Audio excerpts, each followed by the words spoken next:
I'm gonna tell you guys a story. About 3 years ago, I bought myself a E28 5 Series. And that car I really enjoyed. At that time, I did not have much experience. I bought the car on Facebook. I've since become friends with the guy who sold me the car. That car had an M20 engine, 2.7, and that car had a lot of torque and was a lot of fun. That was one of the first cars that I learned how to rev match and heel toe with. And I sold it. And ever since I sold it, I've kind of been regretting it. And so finally, just a few months ago, the guy who sold me that first car, he finally sent me a link to this car. So this car was this old man who really took care of this car, and he wanted to sell it because I guess he's done with it. He's getting too old. And I bought it for a really cheap price. I shared it with a friend, actually. We each paid 50% of the asking price. And to be honest, it's one of the best purchases that I've done with a car. So I want to discuss why I have this love for the E28. I think the first thing that attracted me to the E28 is the looks. I personally think it's one of the best looking BMWs out there, which isn't crazily priced, and it's practical too. It's a 4-door saloon.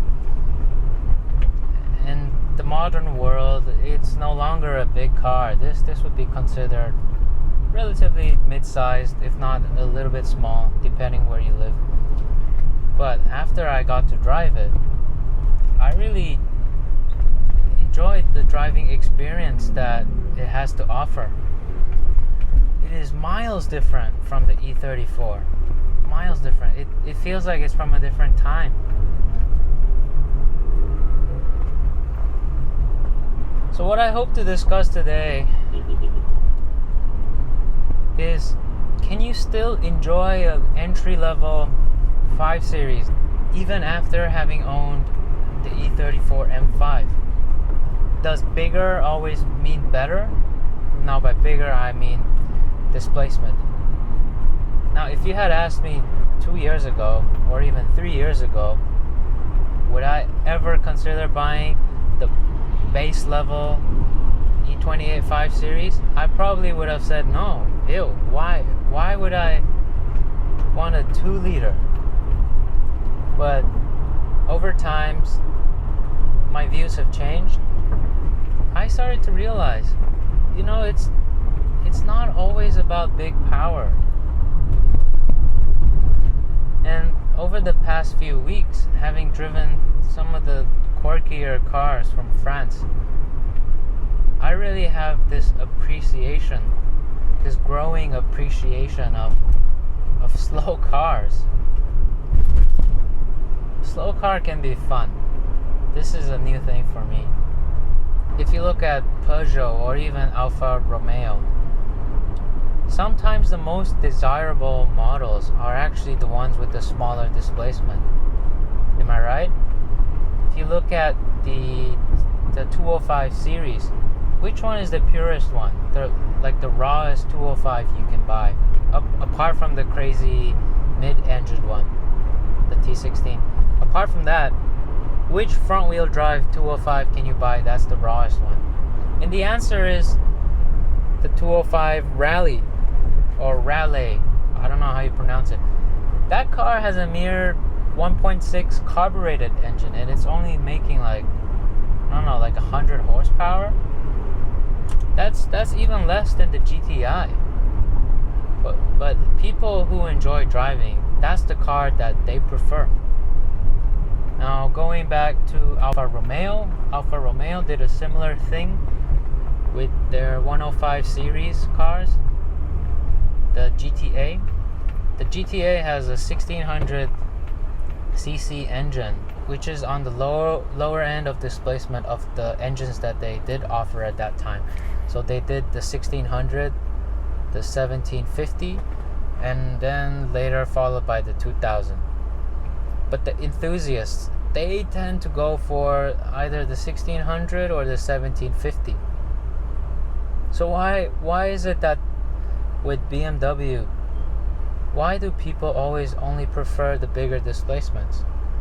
Like the M30 or the M cars, they all have the bigger displacements. The only time that I can think of BMW actually going smaller is with the E30 M3, where they use the 2.3 liter 4-cylinder instead of an inline 6 with the 325i. See, that was the only example where they went smaller to chase the sense of purity. But ever since then, it's always been about bigger and better. That's why I thought it might be interesting to have a look at this base model E28. Maybe this 2-liter can be a sweet little engine, and it could be a fun car. And guess what? I freaking love this car. It is amazing. I mean, apart from the fact that the previous owner, he really took good care of this car, so everything is tight and new. All the touch points, all the controls are just perfection. Like even the fan switches, it's just, they feel new. The hazard lights, it's so tactile and tight. Indicator, beautiful. Even the central locking, ooh, sounds almost as good as the G-Wagon. If you listen to the E34's central locking, it's kind of sad compared to this.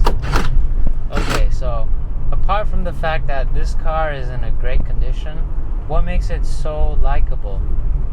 On the M5, you have a more advanced fuel management system. You know, on this car, you have a airflow meter, which is kind of like a flappy vane, which measures the amount of air that comes in. Measures. But on the E34 M5, you have a MAF, so that should be more responsive. That should be more advanced. And on the E34 M5, you also have individual throttle bodies. On this one, it's just one single throttle body. But for some reason, this engine is so responsive. And my guess is because, well, number one, probably because the cam gears are belt driven, so there's less rotational mass. And also, of course, the smaller displacement makes for less rotational inertia in the engine, which makes it really peppy. It's the same reason why some people prefer the 1.6 205 GTI over the 1.9. It's all about the peppiness, and this engine is so peppy. It's great. Right now I'm at 3,000 RPM. I floor it, it goes. It does not feel slow. It does not feel slow at all.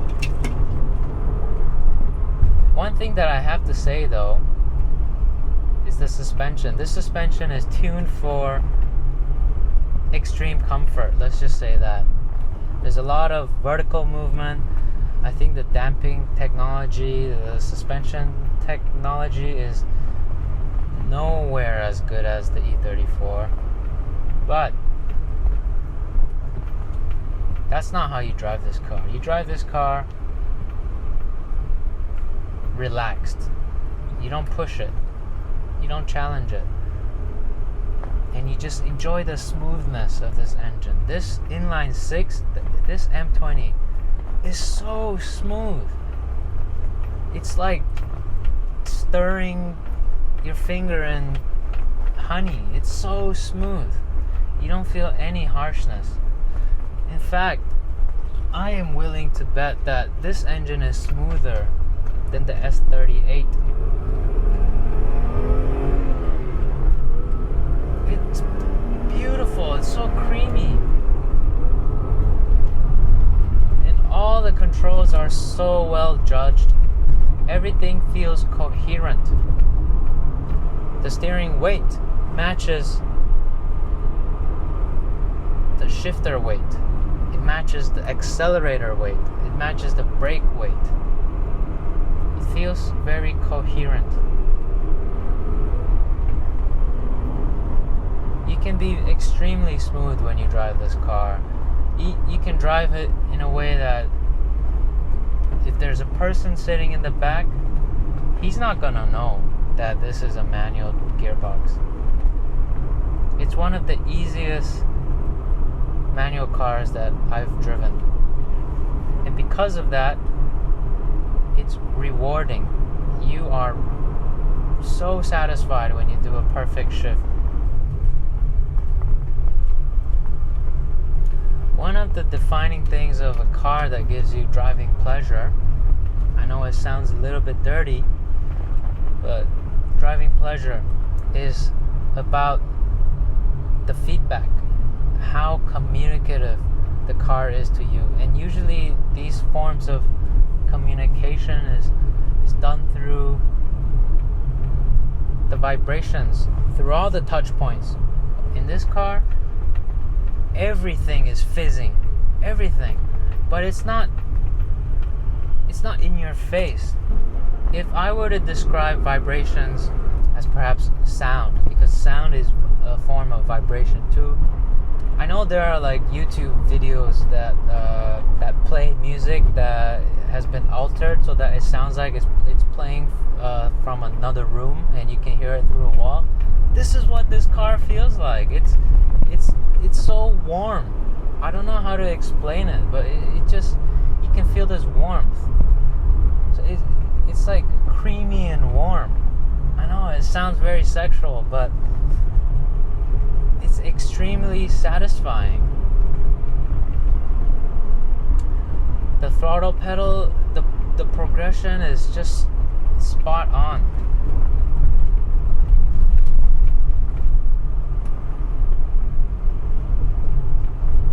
I love these floor hinged throttle pedals. They are so easy to modulate.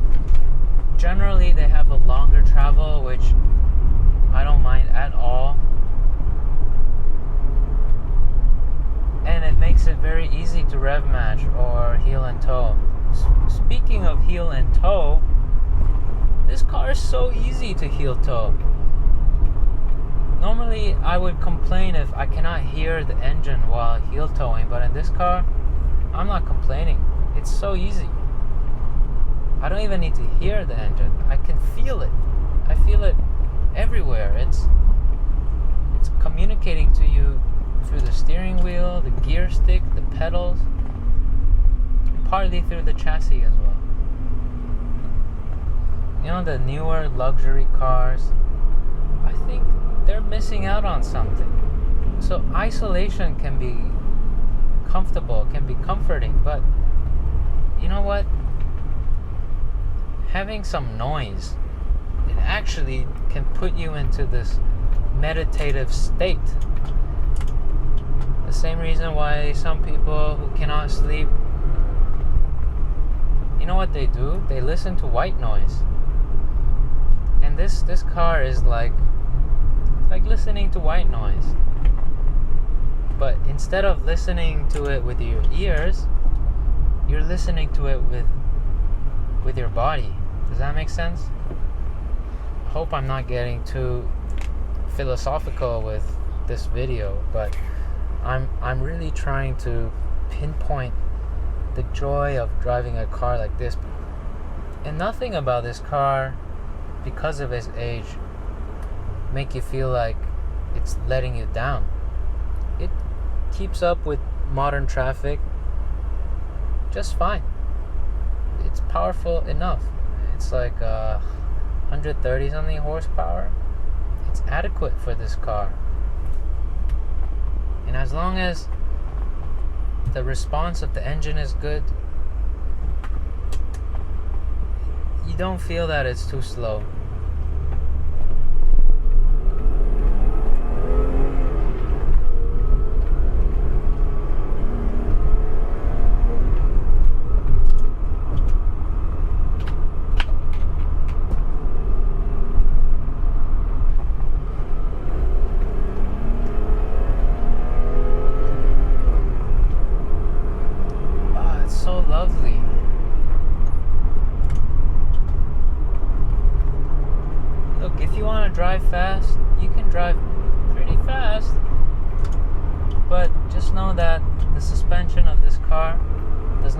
to go fast. It feels like you're sitting on top of a cubic jello. The whole thing just wobbles when you turn. You turn the wheel and the car needs to prepare to turn, and then it'll turn.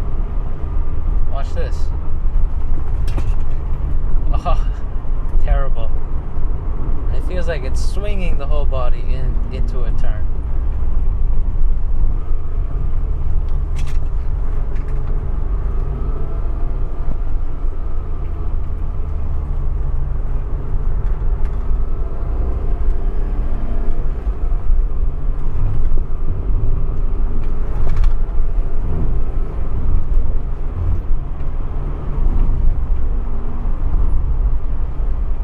If you asked me 2 years ago, would I want a 2-liter car with rear drum brakes? I'll be like, go away. Don't even talk to me. That's a car for losers. Sometimes we get too caught up with the specs. We forget what driving is about. This car is so relaxing. Every time I drive it, I feel just pure joy. Pure joy. I took my family out in this car this morning. I loved it. I loved every minute of it. And I think my daughter did too. She was sleeping. I drive this car at any speed and it's enjoyable.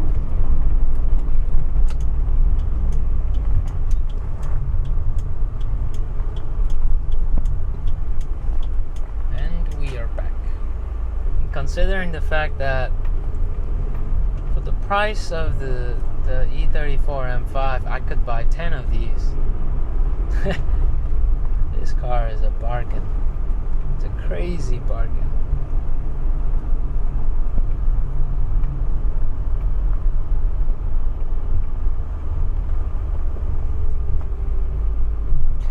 I normally would take the long way, but because there's just too many people jogging right now, I don't want to ruin the air for them.